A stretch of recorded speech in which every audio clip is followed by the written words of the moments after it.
vemos cada domingo acerca de nuestra confesión bautista de fe de Londres de 1689. Nuestra confesión. Vamos al mensaje número 72 ya de esta confesión. Y entramos a ver, hermanos, el capítulo 26, que es el capítulo de la iglesia. Es un capítulo bien interesante, hermano, bien interesante. Y déjeme decirle que vamos a estar combinando el mismo tema los miércoles, ya que yo empecé un tema de eclesiología los miércoles y ya llevamos 3 mensajes.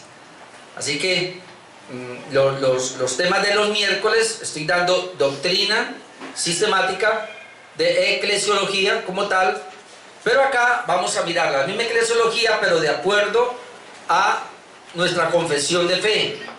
Así que voy a estar repetitivo en algunas cosas. Voy a tratar de ser lo menos que pueda, pues comprendiendo, entendiendo que usted está siguiendo también, hermano, los mensajes. La idea es que usted, hermano, siga los mensajes del miércoles. Si no puede venir acá, lo haga. Se está haciendo en vivo y también está quedando grabado. Ok. Vamos a mirar hoy, hermanos, los primeros 4 párrafos del capítulo 26 de la confesión de la iglesia. Este capítulo es el más largo de todos los capítulos. Recuerden que nosotros tenemos alrededor de 32 capítulos, tiene nuestra confesión de fe. Y el párrafo creo que más largo hasta ahora ha sido el de la Biblia, que tiene 10 capítulos. Pero este es el más largo, ya que tiene 15 párrafos. Tiene 15 párrafos. Y este capítulo 26 es bien diferente, hermanos, a el capítulo de la confesión de Westminster. Recuerde que la confesión de Westminster fue la primera confesión que salió de la Reforma por los presbiterianos, pero luego vienen los bautistas reformados y ellos toman esta confesión de Westminster, póngale un 80 o un 90% de la confesión de Westminster. Es muy buena esa confesión, pero solamente hay 2 artículos donde nosotros no estamos de acuerdo con ellos, y es en la teología pactual, que lo hemos visto en el capítulo 7, y acá el capítulo 26 con la eclesiología. Y la diferencia, hermanos, es precisamente por el entendimiento que se tiene del pacto. Ellos tienen un entendimiento del pacto, nosotros tenemos otro entendimiento, y eso nos lleva obviamente a tener un entendimiento diferente de la iglesia. Entonces, aunque es bien diferente de la confesión de Westminster, se asemeja a la de los congregacionalistas. Es más semejante a la confesión, en este caso de Saboya, que la de los congregacionalistas. Semejante, no igual, pero semejante, y eso lo vamos a ir viendo. Ok. Los párrafos del 1 al 4, que los que vamos a ver en el día de hoy, tienen que ver con la iglesia universal. Y los párrafos del 5 al 15 tienen que ver con la iglesia local. Es decir, habíamos visto acá precisamente el miércoles acerca de esa definición de lo que es una iglesia local y lo que es una iglesia universal, de lo que es una iglesia visible, de lo que es una iglesia invisible. Eso lo hemos visto nosotros acá y lo vamos a mirar también acá en este párrafo, en estos párrafos. Vamos entonces con los párrafos 1 y 2, que nos hablan de la identidad de la iglesia universal. Es decir, hoy vamos a hablar de la iglesia universal de acuerdo a estos párrafos. Párrafos 1 y 2 nos hablan de la identidad de la iglesia universal. Y lo aclaro, no es que haya 2 iglesias, hay una sola iglesia. Pero esa sola iglesia la podemos ver como una iglesia universal y como una iglesia local. Vamos a hablar primero de esa iglesia universal. El párrafo 1, el título sería La identidad de la iglesia universal como invisible.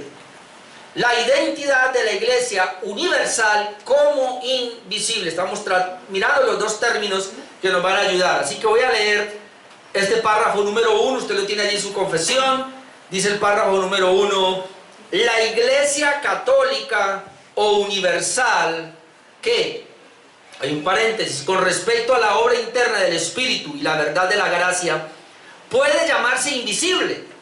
Se compone del número completo de los electos que han sido, son o serán reunidos en uno bajo Cristo, su cabeza, y es la esposa, el cuerpo, la plenitud de aquel que llena todo en todos. Entonces ahí encontramos la primera definición de lo que es la iglesia universal como invisible. La sesión 1, a mí me gusta ir así por sesión 1, el numerito que tiene allí, nos habla de su catolicidad o universalidad. Y comienza diciendo el párrafo, la iglesia católica o universal. Ahora, ahí ya está, la confesión ya está definiendo el término católico, hermano. El término católico es el mismo término universal. Y hay que diferenciarlo de lo que se conoce hoy como el término católico romano. Nosotros somos católicos, pero no somos romanos.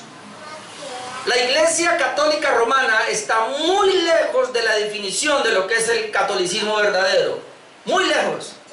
Porque la palabra católico precisamente comenzó en una edad muy temprana de la iglesia cristiana, y el propósito por el cual comenzó la iglesia católica, que su significado es universal, precisamente es por las herejías que se levantaron cuando la iglesia se levanta. Desde el mismo momento que la iglesia comienza a nacer, hermanos, ya las herejías comienzan a surgir. Hay hombres que comienzan a enseñar diferente. Y entonces, ¿qué creemos? Es la primera pregunta. Por ahí aparece el credo católico. No católico romano. El credo universal, el credo apostólico, que es credo católico, porque precisamente ahí se define también lo que es la iglesia católica. Cuando estos creyentes o los padres de la iglesia comenzaron a ver que había herejías, grupos heréticos aquí, otro grupo herético acá, y se denominaba iglesia, ellos tuvieron que pararse y decir, bueno, ¿y cómo vamos a definir la iglesia del Señor, de Cristo? ¿Cómo vamos a definir una iglesia verdadera? ¿Qué es la iglesia verdadera? Lo único es entender que la iglesia del Señor es católica. Es decir, la iglesia del Señor es universal.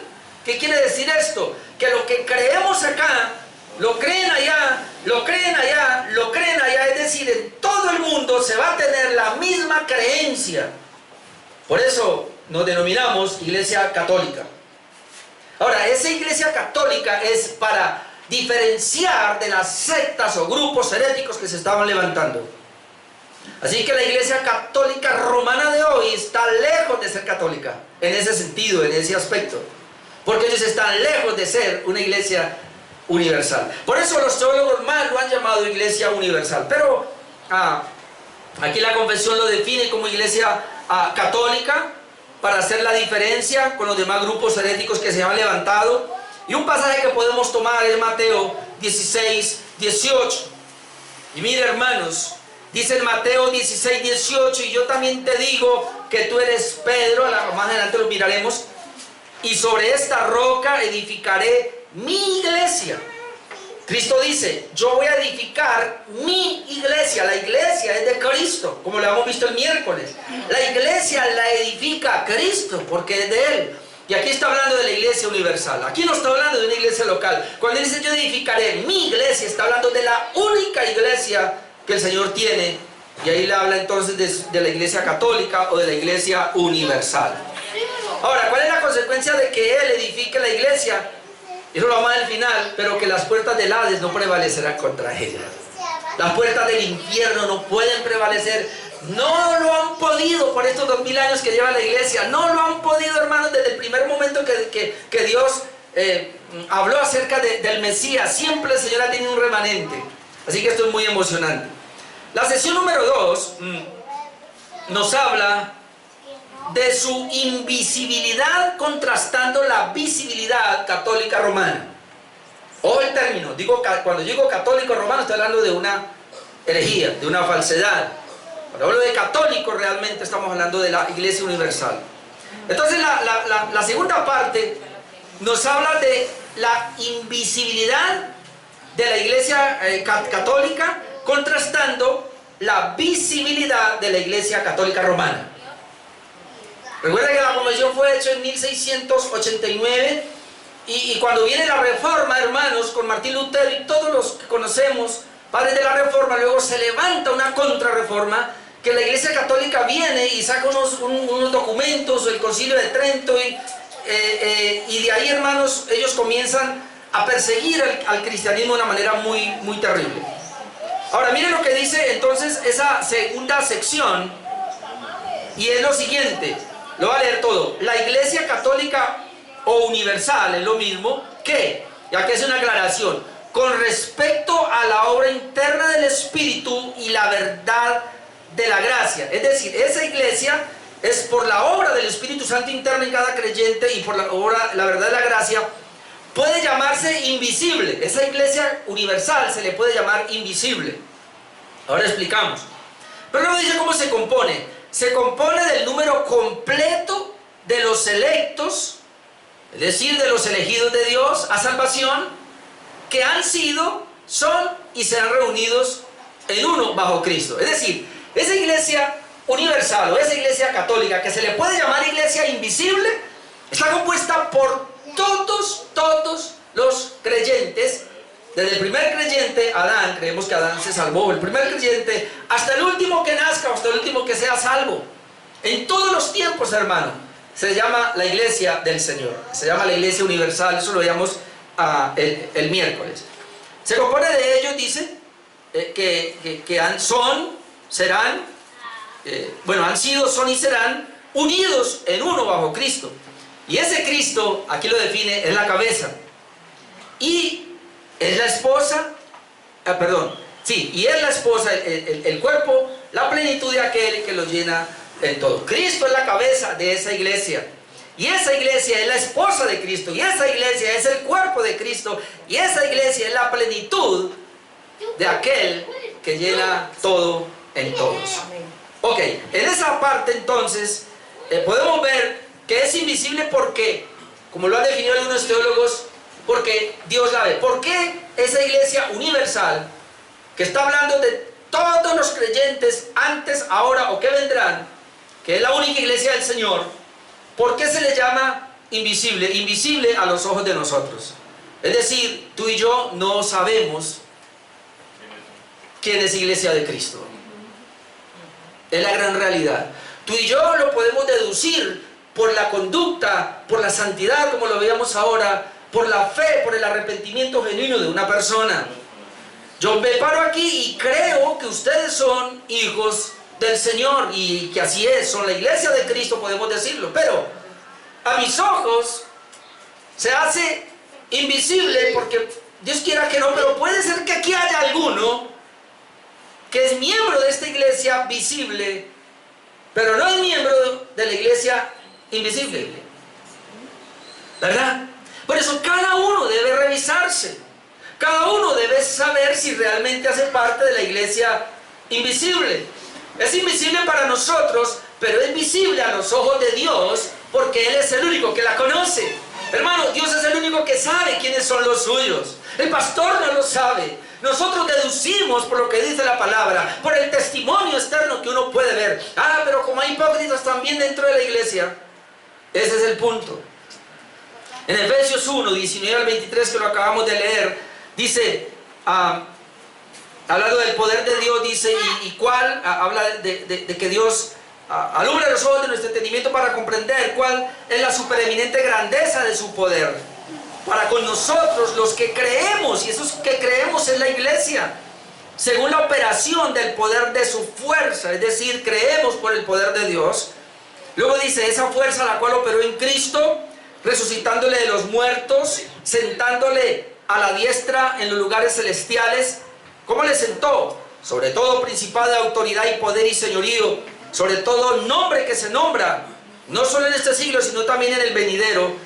Y mire lo que dice acá, y sometió, ese mismo Dios sometió todas las cosas bajo sus pies, todo lo sometió bajo los pies de Cristo, y lo dio por cabeza sobre todas las cosas a la iglesia. Cristo, hermanos, el Padre con su autoridad lo dio, lo puso como cabeza sobre todas las cosas a la iglesia.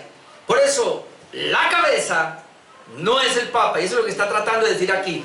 La cabeza no es ningún apóstol de la iglesia, la cabeza es nuestro Señor Jesucristo.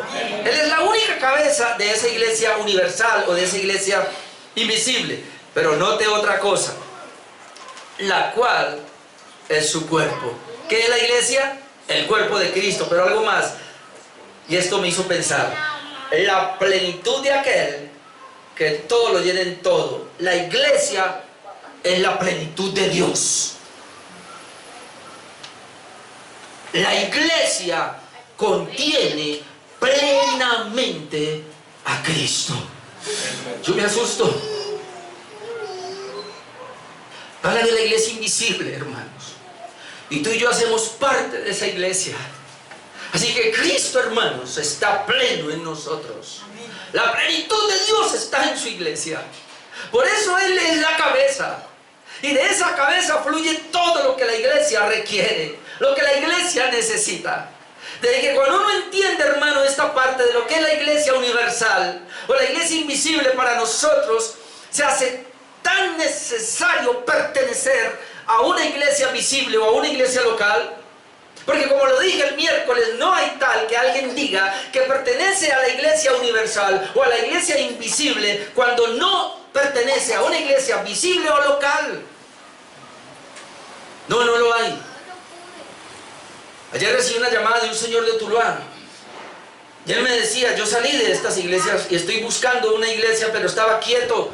Yo quería conocer primero y me escucha muchos pastores y me dice, usted es como ellos. Usted tiene la misma doctrina del pastor Sufel, tiene la misma doctrina del pastor Miguel Gómez, comienza a nombrar y usted los vengo escuchando y quiere una iglesia por ahí. Gloria a Dios, hermano. Pero yo me di cuenta que hay mucha gente que está esperando. No se están congregando ahora, pero se van a congregar porque ellos saben si es verdaderamente de la iglesia del Señor. Ellos saben que no pueden estar sin una iglesia local. Se necesita una iglesia local para alimentarse, para crecer. Ahora, cuando la confesión está dando todos estos detalles, obviamente está diciendo que Cristo es la cabeza, no es el Papa. Cristo es el que tiene toda la preeminencia en la iglesia, no es la iglesia católica ni sus jerarquías.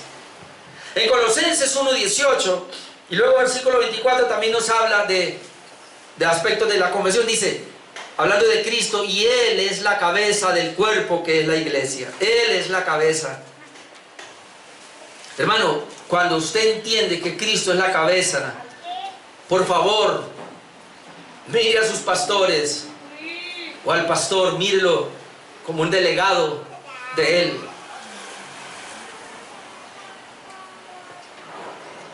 Y mire a la iglesia como el cuerpo de Él. Usted hace parte de ese cuerpo, hermano. Él es la cabeza del cuerpo que es la iglesia, el que es el principio, el primogénito de entre los muertos, para que en todo tenga la preeminencia. Jesús debe tener en todo la preeminencia. Luego dice aquí, ahora me gozo en lo que padezco por vosotros, y esos vosotros son la iglesia, dice Pablo, y cumplo, mire, en mi carne lo que falta de las aflicciones de Cristo por su cuerpo, que es la iglesia. Pablo no tenía temor al sufrimiento, y Pablo nos dice que no debemos tener temor al sufrimiento, porque si Él es la cabeza y nosotros somos su cuerpo, y si la cabeza ya sufrió, ahora el cuerpo debe también sufrir. Y cuando Pablo sufría decía, estamos completando los padecimientos de la cabeza porque somos el cuerpo de Cristo. Muchos quieren ser el cuerpo de Cristo, pero no quieren sufrir. Todas las iglesias que hablan de prosperidad y todo eso, sencillamente no quieren ser del cuerpo de Cristo, porque el verdadero cuerpo de Cristo, que es la iglesia, le va a tocar sufrir. Y el primer sufrimiento tiene que ver con una renuncia a sí mismo, al pecado, a lo que nosotros queremos ser, para ponernos en manos del gran jefe, Señor, amo y dueño de la iglesia. Tú y yo, aunque somos el cuerpo de Cristo, somos sencillamente sus siervos. Manda, Señor, porque yo te obedezco. Amén. Amén. Así que no se enoje cuando el pastor habla así, un poquito fuerte. Párrafo número 2 nos habla de la identidad de la iglesia universal como visible. Ya vimos la iglesia universal como invisible, pero ahora el párrafo 2 nos da la identidad de esa iglesia universal, pero ahora como visible. Dice,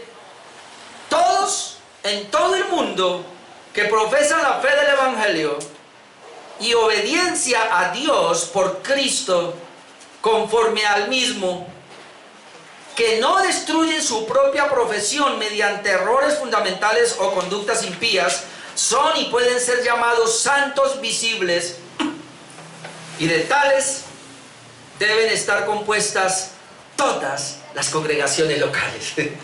¿Ve? Ahora ya no manda a la localidad, porque si bien es cierto que está la universalidad de la Iglesia Católica para definirla, y sabe, y le voy a decir más o menos un ejemplo. No es que nos creamos la mayor cosa, pero le voy a poner un ejemplo de la universalidad de la Iglesia, hermanos, y más o menos es parecido a esto. Nosotros hacemos parte de la Iglesia Bautista Reformada y tenemos una confesión, es decir, tenemos una doctrina que nos guarda del error. Cada vez que usted vaya a cualquier parte de este mundo va a encontrar una Iglesia Bautista Reformada, y si usted entra allá va a tener la misma creencia nuestra. Más o menos cuando se habla de la Iglesia Universal es que tiene que creer lo mismo. Así que si alguien viene y dice que es Iglesia de Cristo pero no cree lo mismo, ¿cómo se puede llamar católica? ¿Cómo la Iglesia Católica Romana se puede llamar Iglesia Católica si ellos no tienen lo que es la Iglesia Universal de Cristo? La Iglesia Católica no creen lo mismo. Así que hay que tener mucho cuidado con eso. Así que la identidad de la Iglesia Universal como visible nos habla precisamente de esa visibilidad de la Iglesia en su misma creencia y conducta. Es decir, podemos conocer, hermanos, a la Iglesia del Señor porque ella es visible. Es decir, se espera que nosotros, teniendo la palabra de Dios y tenemos la confesión de fe, porque la confesión de fe es la palabra de Dios, todos estos documentos o doctrinas salen de la palabra de Dios.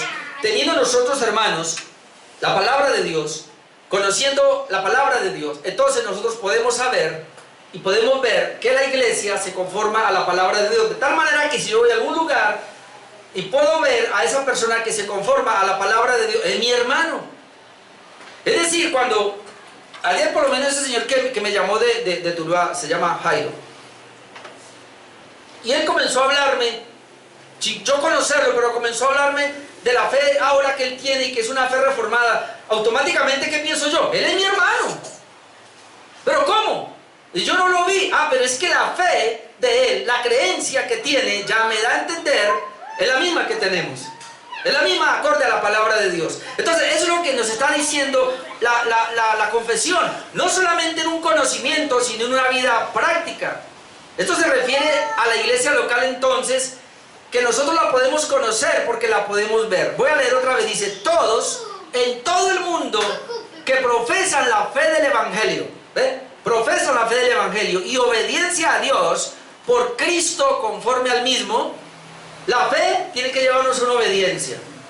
Entonces, todos ellos que no destruyen, note que esto es importante, su propia profesión mediante errores fundamentales o conductas impías. Es decir, ellos tienen una fe, pero no la van a destruir. Ellos tienen una santificación, pero no la van a destruir, no se van a corromper. Dice aquí, mediante errores fundamentales o conductas impías, son y pueden ser llamados santos visibles. Si tienen la misma fe y la misma conducta, pueden ser llamados santos visibles. Por eso se llama la iglesia visible, porque es la iglesia que yo veo. Ojo, la iglesia invisible, que es la que Dios ve, esa es perfecta. La iglesia visible, que es la que yo veo, es imperfecta. Es imperfecta. Entonces, eso es lo que está diciendo ellos pueden ser llamados santos visibles. Y de esos, deben estar compuestas todas las congregaciones locales. En otras palabras, la iglesia visible o la iglesia local debe estar compuesta por la misma creencia que tiene la iglesia universal de Jesús. No hay dos clases de fe, no hay dos evangelios. No, hermanos, hay una sola iglesia porque hay un solo evangelio, hay una sola fe y todos debemos estar en esa misma fe. Obviamente ahora vamos a mirar distintas teología o comprensión de algunas doctrinas, pero eso ya nos lleva a lo que los teólogos han llamado como iglesias puras o más puras o menos puras, pero eso lo vamos a mirar luego. Primera de Corintios, uno puede ver esto en 1:2, Primera de Corintios 1:1-2, dice Pablo, llamado a ser apóstol de Jesucristo por la voluntad de Dios, y el hermano Sóstenes, estos dos, ¿a quién? A la iglesia de Dios. Note, ellos escriben, ¿cómo llaman? La iglesia de Dios que está en Corinto. Esta es una iglesia local, porque dice, es la iglesia de Dios, pero ¿dónde está? Tiene una ubicación, es Corinto. ¿Cómo lo llama? A los santificados en Cristo Jesús. Pero son llamados a ser santos con todos los que en cualquier lugar invocan el nombre de nuestro Señor Jesucristo, Señor de ellos y nuestro. ¿Cómo llama a la iglesia que está en Corinto? La llama santa. Ahora yo pregunto, ¿ella era santa? Perfecto. ¿Era perfecta? Vamos a ver que no. Ahora, mire Romanos 1:7 al 8. Ahora él habla a la iglesia que está en Roma. Y mire que Pablo no la conoce. Pablo conoce, como dijo la vez pasada, conocía por ahí 15 personas de la iglesia de Roma, pero él no conocía la iglesia. Sin embargo, él dice lo siguiente: a todos los que estáis en Roma, ¿y quiénes son esos? Amados de Dios, llamados a ser santos, es decir, la iglesia. ¿Él por qué les habla así? Porque él había recibido, hermanos, aquí en Priscila habían venido, habían escapado de la persecución, y entonces él va y le dan un reporte, ahí hay unos hermanos. Otros habían venido, ahí hay unos hermanos, muchos que habían escapado de la persecución. Se me fue el nombre del emperador de ese tiempo, bueno, que los sacó corriendo. Y luego cuando ese emperador muere, entonces ellos regresan otra vez y Pablo quiere ir. Pero él los llama, amados de Dios, llamados a ser santos. Les dice, gracia y paz de Dios nuestro Padre y del Señor Jesucristo. Y luego dice, primeramente doy gracias a mi Dios mediante Jesucristo con respecto a todos vosotros que estáis en Roma, de que vuestra fe se divulga por todo el mundo. ¿Por qué los llama santos? ¿Por qué los llama hermanos? Porque vuestra fe se divulga por todo el mundo. Así que donde quiera que tú y yo vayamos, si encontramos una persona y tiene la misma fe, la misma creencia, es mi hermano. Así usted no lo conozca. ¿Por qué? Porque usted lo está viendo. Entonces se llama la iglesia, la visibilidad de esa iglesia invisible. La sesión número 2 nos habla de que solo de estas personas regeneradas está conformada la iglesia universal o la iglesia invisible. Mire lo que dice: y de tales deben estar compuestas todas las congregaciones. Entonces el texto sería Mateo 18, 15 al 20. Y ahora sí quiero ampliar un poquito ese concepto acá. Mateo 18, 15, le voy a leer el 16. No, Mateo 18, 15 al 20. Dice, por tanto, ahora, note lo que pasa acá. Si tu hermano peca contra ti, está hablando de un hermano que hace parte de la iglesia local. Si ese hermano te ofende o peca contra ti, ve y repréndele estando tú y él solos. Si te oyere, has ganado a tu hermano, es decir, se arregló el asunto en la iglesia. Pero ocurre que, puede ser que no, mas si no te oyere, entonces toma un contigo a uno o dos, para que en boca de 2 o 3 testigos conste toda palabra. Vamos a arreglar el asunto, pero como no se pudo entre los dos, vamos a buscar otros para que sirvan de mediadores. Ahora, no se pudo, pero es que son hermanos. Hermano, míreme lo que le voy a decir. Se espera que al ser hermanos en la primera se arregle. Si no, pero son hermanos, en la segunda se arregla. Pero somos orgullosos, no se pudo. Entonces, ¿qué sigue diciendo Jesús?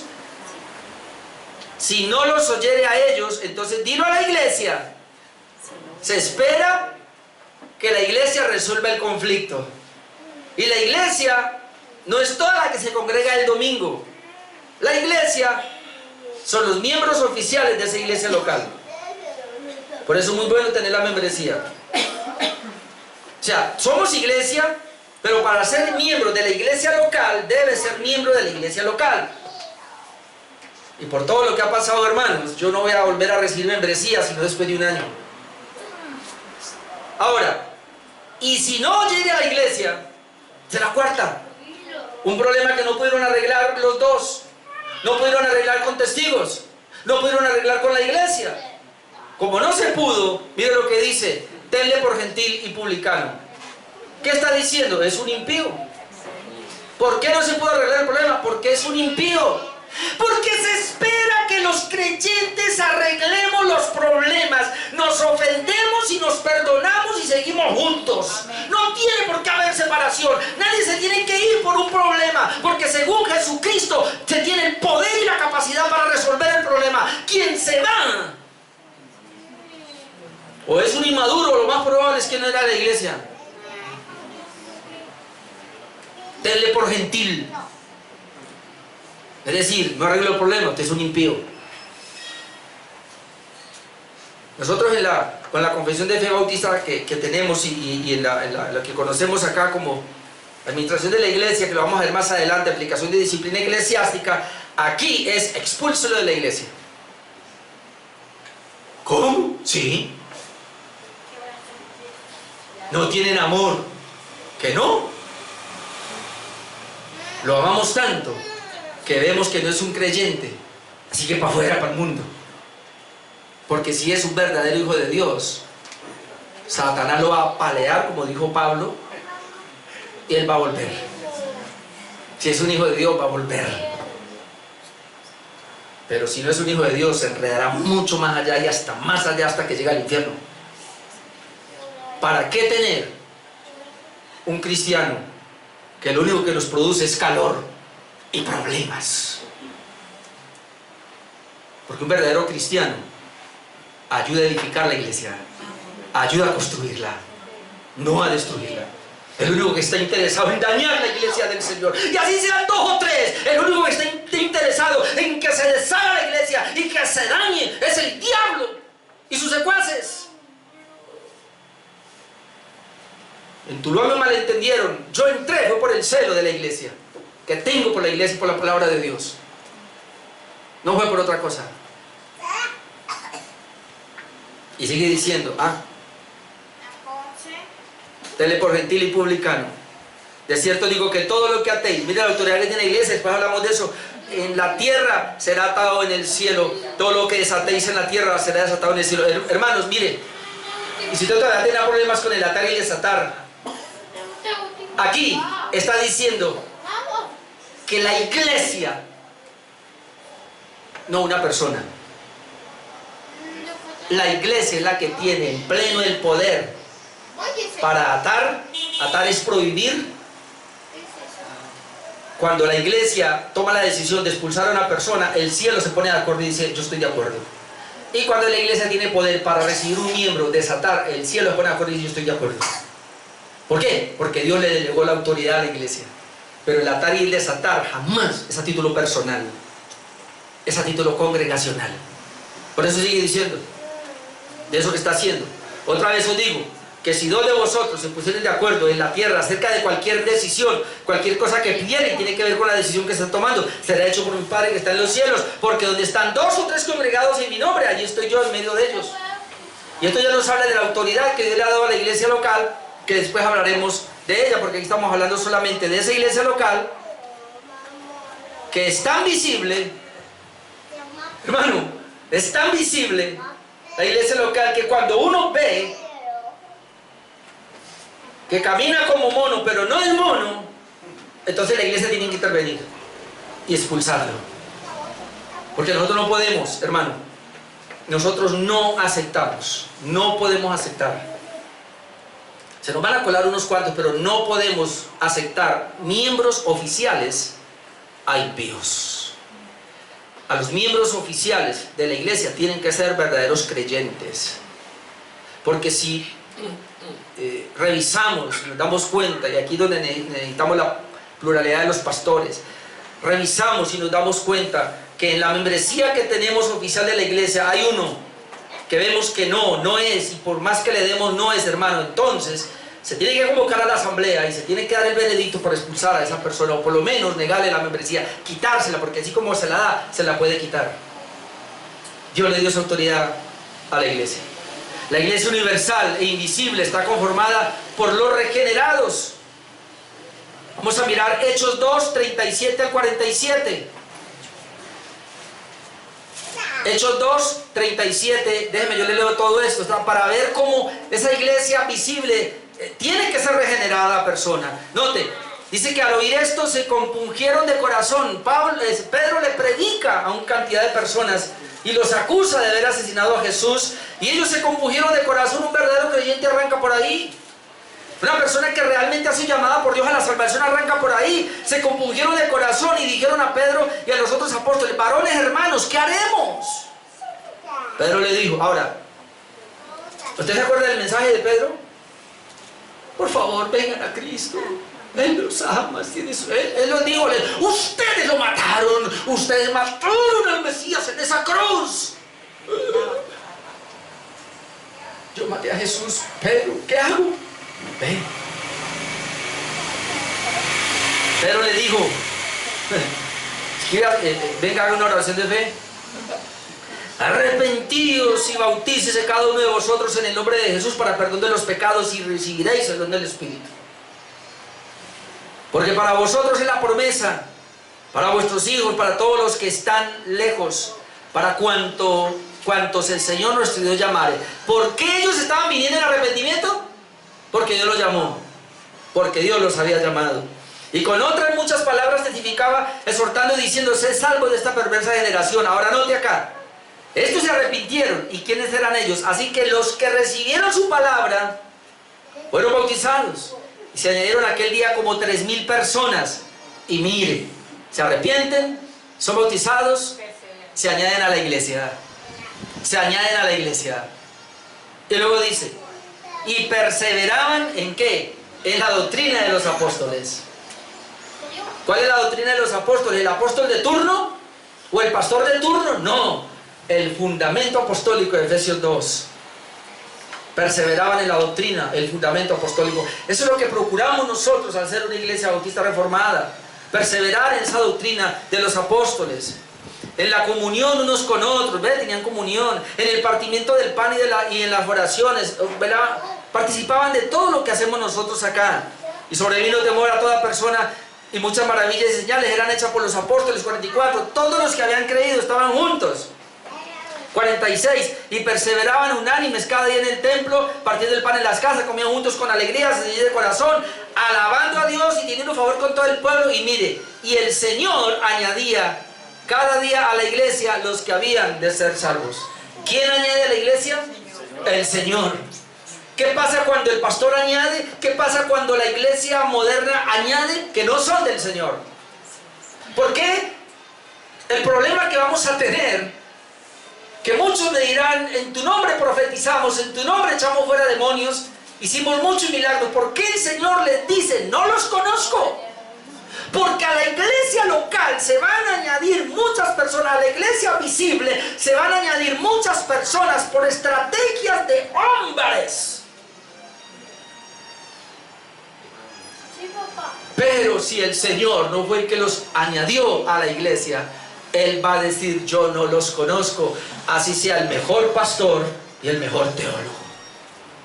Si el Señor no lo trajo y lo trajo otra cosa, jamás será de Cristo.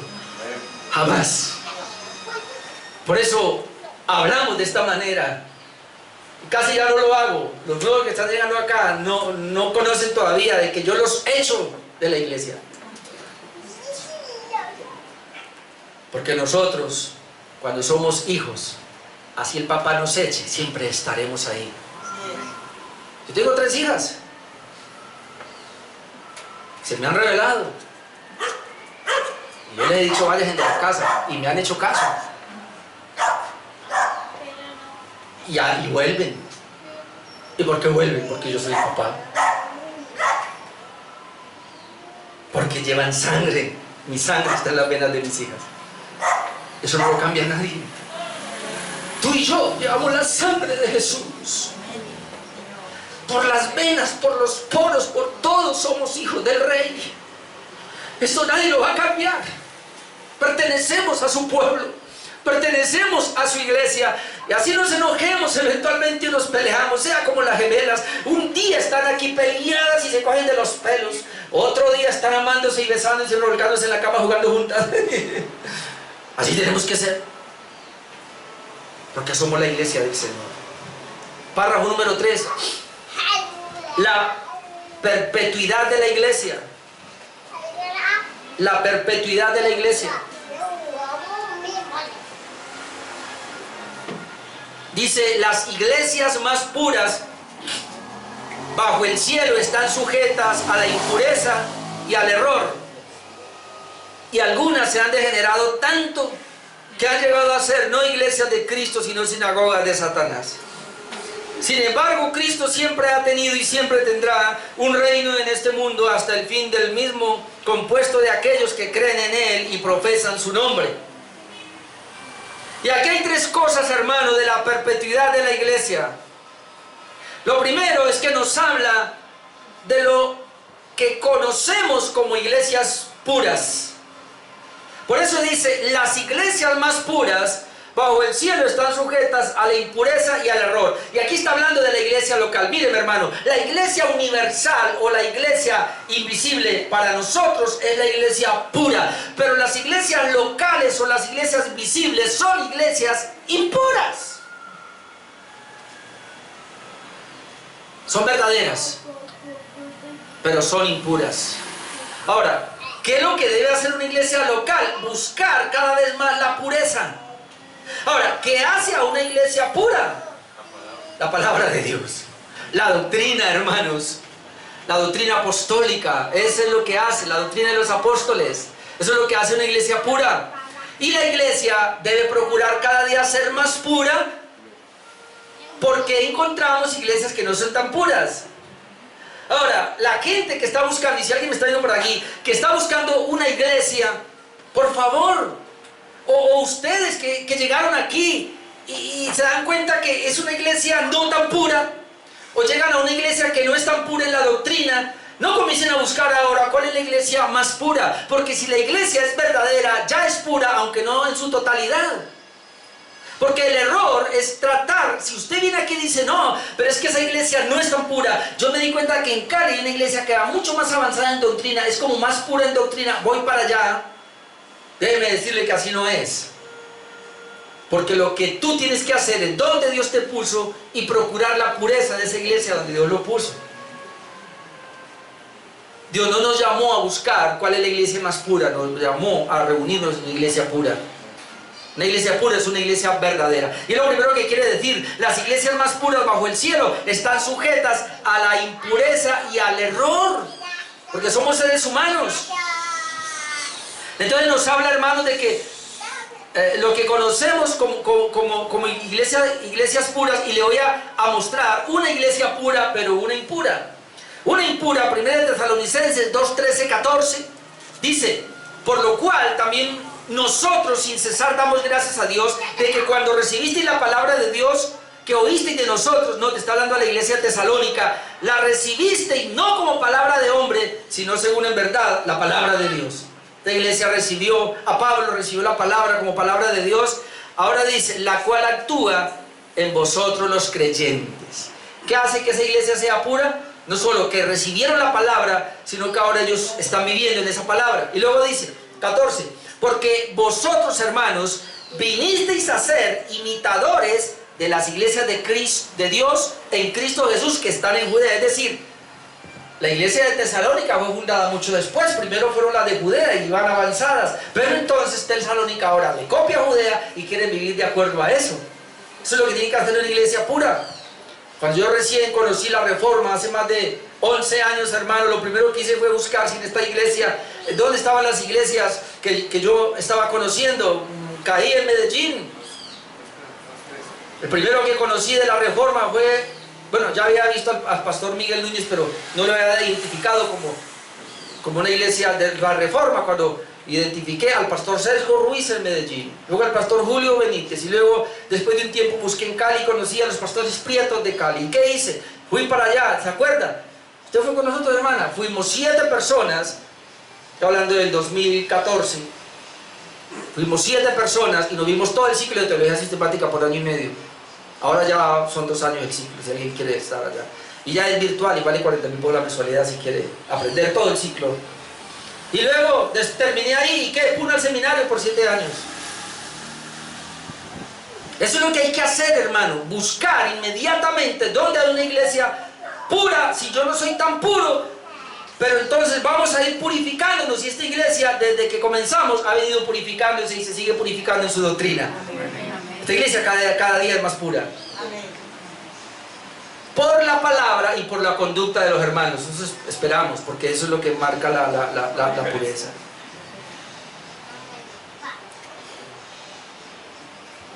Esa fue la iglesia que encontró Pablo, pero ahora vamos a ir a 1 Corintios 1. Note cómo comienza, 1 Corintios 1:10.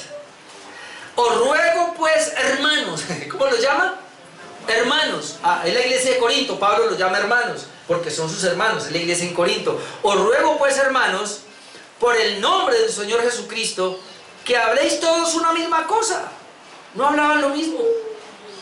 Y que no haya entre vosotros divisiones. Había divisiones. Que estéis perfectamente unidos en una misma mente. No estaban unidos en una misma mente y un mismo parecer. Había un vaya y venga. Ahora, porque he sido informado acerca de vosotros, hermanos míos, por los de Cloé, que hay entre vosotros contiendas. Los de Cloé son una familia que fueron a Pablo y le dijeron, si usted viera cómo está la iglesia en Corinto. Pablo les escribe, una iglesia que Pablo había fundado. Los más religiosos hubieran dicho, estos son muchos sapos. Pero los otros, gracias Chloe, porque le informó a Pablo para que nos regañara, para que nos corrigiera. Pero Pablo dice, mira, yo fui informado por los de Chloe. Hermano, cuando alguien nos informe para el bien de nosotros, démosle gracias a Dios. El problema es que no siempre decimos es lo contrario. ¿Qué fui informado? Versículo 12. Quiero decir que cada uno de vosotros dice, yo soy de Pablo, yo de Apolo, yo de Cefas, yo de Cristo. ¿Acaso está dividido Cristo? ¿Fue crucificado Pablo por vosotros o fuiste bautizados en el nombre de Pablo? Cuando usted mira la iglesia en Tesalónica, dice, es una iglesia pura, yo quiero ser miembro de allá. Cuando usted mira la iglesia en Corinto, es una iglesia no tan pura. Hermanos, ojo, es una iglesia verdadera. Corinto es una iglesia verdadera, pero no es tan pura. Tiene muchos problemas. Y eso es lo que tenemos que aprender a discernir. ¿Qué hacemos entonces como Corintios? ¿Nos vamos para Tesalónica? No, Señor, resuelva sus problemas ahí. Quédese ahí. Ya reciba la palabra de Dios y comience a arreglar esa situación. Y vamos a salir de ahí. Pero ¿qué es lo que hace la gente? No, Corinto, no, es así. Yo me voy a buscar mejor a otro lado, otra iglesia. ¡No! El que hace eso se cree mejor que los que estaban ahí. Y déjeme decirle que el que hace eso puede ser el peor de los que estaban ahí. Y si se va a una iglesia pura, la va a embarrar porque va a dañarla. La pureza de Tesalónica, que se vaya uno de ahí, de Corinto a Tesalónica, que porque en Corinto la cosa está mala y él se va para allá, él va a llevar su problema y allá va a envenenar esa iglesia. Así que es mucho mejor que resuelva su problema ahí, en su situación. Sesión número 2 nos habla de lo que conocemos como iglesias falsas. Entonces ya vimos iglesias más puras, pero verdaderas, hermano. Hay iglesias verdaderas, y pongámosle como nos calificaban en mi tiempo. Iglesias verdaderas pasaban peladas con 3. Ya de 3 a 5 es verdadero, porque así era que yo ganaba. Pero iglesias de 3 para abajo son falsas. ¿Sabe, hermano? Yo perdí tercero de bachillerato, hoy octavo, porque el profesor de matemáticas era bien fregado y yo saqué 2.9. Y por puro orgullo, porque yo 8 días antes había peleado con él, por puro orgullo no fui a que me arreglara la nota para pasar. Y yo dije, me tiro la... Pero no hubiera donde señora que me arregle esa nota. Así que yo perdí con 2.9. Si una iglesia tiene 2.9, ya es una iglesia falsa. Pero si es 3, pasa. Es una iglesia verdadera, pero ella tiene que apuntar a tener 5. ¿Ve? Yo siempre me pregunto, ¿dónde vamos nosotros? 3, 5 por ahí, 4, ¿dónde estaremos? Bendito Dios. Entonces, ahora detecta la conversión las iglesias falsas. Dice, y algunas, o sea, verdaderas, aunque, bueno, maneja ese término, pero ¿cuál le quedó? Y algunas se han degenerado tanto que han llegado a ser no iglesias de Cristo, sino sinagogas de Satanás.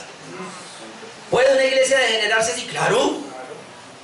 ¿Y cómo? Note, comienza el pastor bíblico a enseñar la palabra. Los hermanos son bíblicos. Comienza a llegar gente. El pastor, para tener más gente, se va denigrando. Ya merma la predicación bíblica, se va metiendo poco a poco, se va hasta que la iglesia perdió totalmente. O puede ser, como ha pasado en algunos casos, el pastor es bíblico pero la iglesia no quiere, el pastor es bíblico pero la iglesia no quiere, el pastor quiere, entonces el pastor dice pues me voy, y el pastor se va y ponen otro que es acorde a ellos y entonces pierde. Eso es lo que dice la confesión. Ahora, ¿dónde vemos eso? Comencemos por la última parte. Dice que como no son iglesias ya, se han degenerado tanto, llegaron a ser sinagoga de Satanás, tomando de Apocalipsis 2:9, y conozco tus obras y tu tribulación y pobreza, pero tú eres rico. Y la blasfemia de los que dicen ser judíos y no lo son, sino sinagoga de Satanás. Hermano, yo sé que esto es fuerte, pero si no es iglesia verdadera, es una sinagoga de Satanás. Así sea pentecostal, carismática, lo que sea. Si no es una iglesia verdadera, ¿y qué lo define como una iglesia verdadera? La palabra de Dios. La doctrina que tiene esa iglesia. Así que esa iglesia, si no es iglesia del Señor, es una sinagoga de Satanás. Ahora, miren lo que dice Apocalipsis 2, del 1 al 5. Apocalipsis 2:1 dice: escribe al ángel de la iglesia en Éfeso, aquí se cree que es el pastor, el que tiene las 7 estrellas en su diestra, el que anda en medio de los 7 candeleros de oro. Candelero aquí es la iglesia. Dice esto: yo conozco tus obras, tu arduo trabajo. Note esta iglesia lo que hacía. Conozco tus obras, tu arduo trabajo, tu paciencia, que no puedes soportar a los malos, que has probado a los que se dicen ser apóstoles y no lo son. Todo está bien. Y los has hallado mentirosos, y has sufrido, y has tenido paciencia, y has trabajado arduamente por amor de mi nombre, y no has desmayado. Todo está bien. Pero tengo contra ti que has dejado tu primer amor. Lo que yo decía en el primer estudio, esto me tocó, porque yo digo, Señor, ¿y cuál es el primer amor que dejó? Ahora mire lo que dice: recuerda por tanto de dónde has caído. Esta iglesia cayó. Y arrepiéntete y haz las primeras obras. Es decir, hay algo que se llama las primeras obras. Y es el primer amor, las primeras obras. Y aquí yo no encuentro otra cosa, como dice Pablo, la palabra que se les llevó. ¿Se acuerda lo que le dice Pablo en Gálatas? ¿Cómo es que se han extraviado del verdadero evangelio? Cuando yo vine a ustedes les dejé la palabra correcta, pero ¿qué los fascinó para irse tras otras tendencias, para dejar la fe correcta, la verdadera palabra? ¿Qué hizo que lo llevara, hermano? Así que el primer amor es ese, la esencia con la cual nosotros fuimos regenerados, con la palabra de Dios, pero se puede desviar. Y entonces cuando se desvía, ha caído tanto que ahora Dios dice: recuerda de dónde has caído y arrepiéntete y haz las primeras obras, pues si no, vendré pronto a ti y quitaré tu candelero de su lugar si no te hubieras arrepentido. ¿Sabe que yo no, ese texto lo vaciaba y no podía hasta que lo vine a entender? Y quitaré tu candelero de su lugar, hermano. Yo decía, pero ¿cómo el Señor va a quitar la iglesia de la iglesia? Porque el candelero es la iglesia.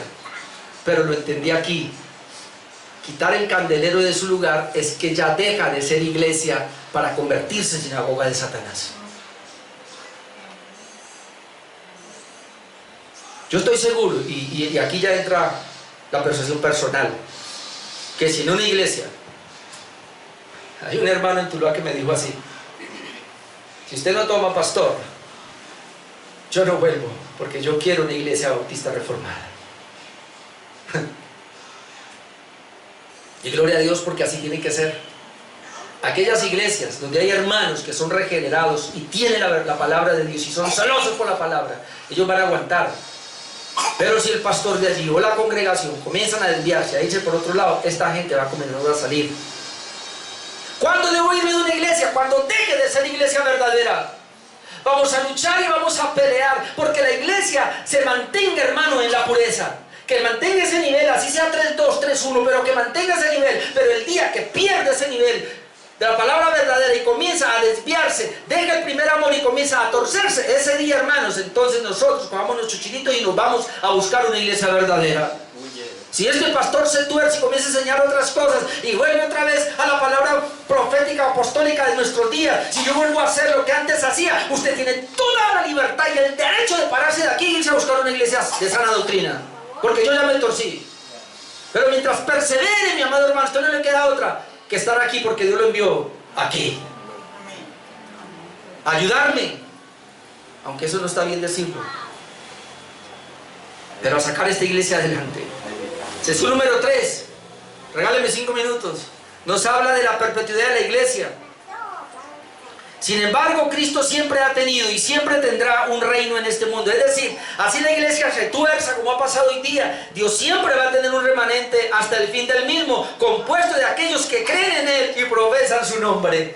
¿Por qué surgió la reforma? Porque aunque Martín Lutero fue un monje y él estaba ahí en ese sistema, él fue cambiado por el Señor y él comenzó a tener la fe correcta, la palabra correcta, y aunque se vino contra el sistema y el sistema se le vino encima, pero gracias a eso tenemos la fe reformada y muchos hicieron lo mismo.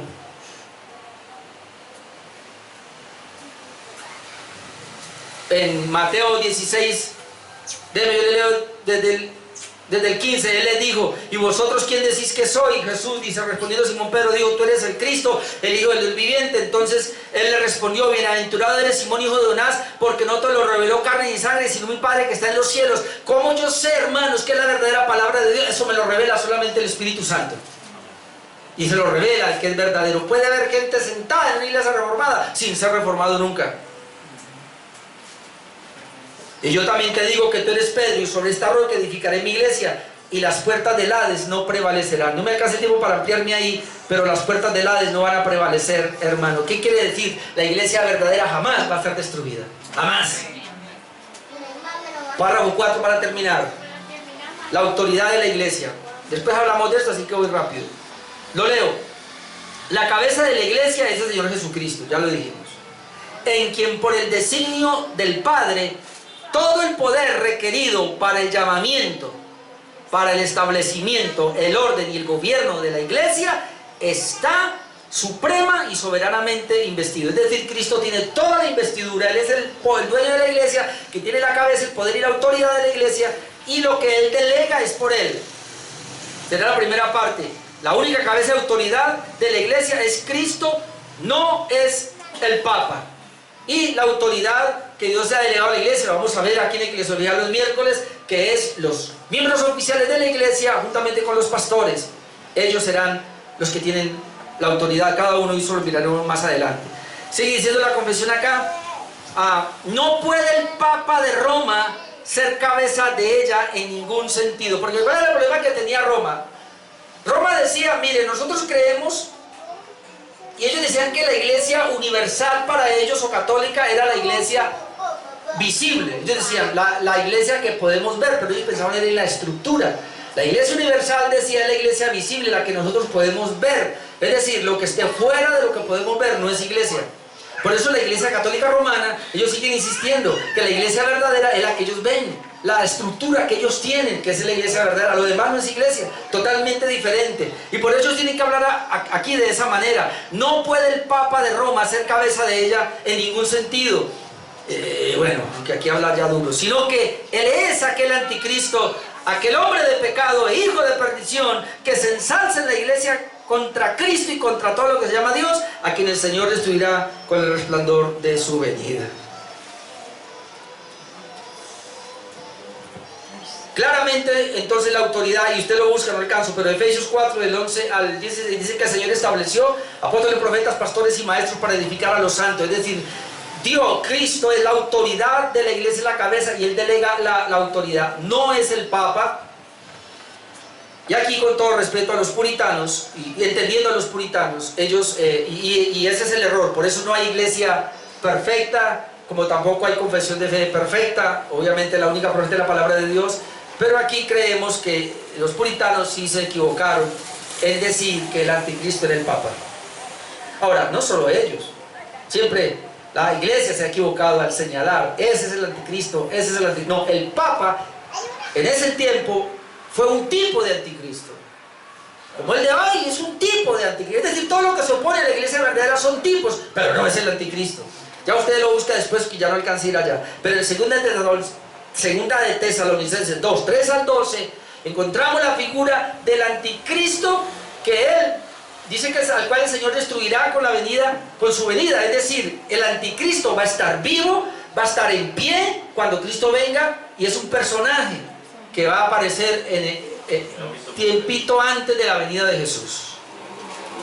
No, que esté vivo puede ser, que ya esté reinando por ahí puede ser, no lo sabemos, pero no podemos decir que ese es el anticristo que menciona acá, como ellos dijeron que es.